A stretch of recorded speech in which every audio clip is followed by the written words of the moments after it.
મુંજિયાસર સરકારી શાળામાં 10 થી 12 વિદ્યાર્થીઓ વિડીયો ગેમ અથવા તો કોઈ ચેલેન્જની ગેમ રમીને પોતાના હાથે બ્લેડ મારવાની, પગે બ્લેડ મારવાની, આ રીતની વિડીયો ગેમની વિકૃત માનસિકતા બાળકોના કુમળા માનસ પર પડી. જ્યારે આ ઘટના થઈ ત્યારે અમારા જિલ્લા શિક્ષણ અધિકારી દ્વારા તાલુકાના જિલ્લા શિક્ષણ વિભાગ દ્વારા વાલીઓ સાથેનું અને વિદ્યાર્થીઓને ઠપકો આપીને વાત 8 દિવસ પહેલાં પૂર્ણ થઈ. પરંતુ આ એક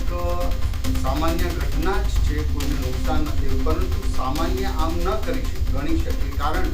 કે આવનારા સમયમાં આવી ચેલેન્જની ગેમો રમે તો વિદ્યાર્થીઓ અને બાળકની અંદર વિકૃતતા આવી શકે ને આવી રહી છે. તો ચોક્કસ પ્રકારે આને એક સ્ટડી કેસ તરીકે અમે કરીને અન્ય શાળાઓને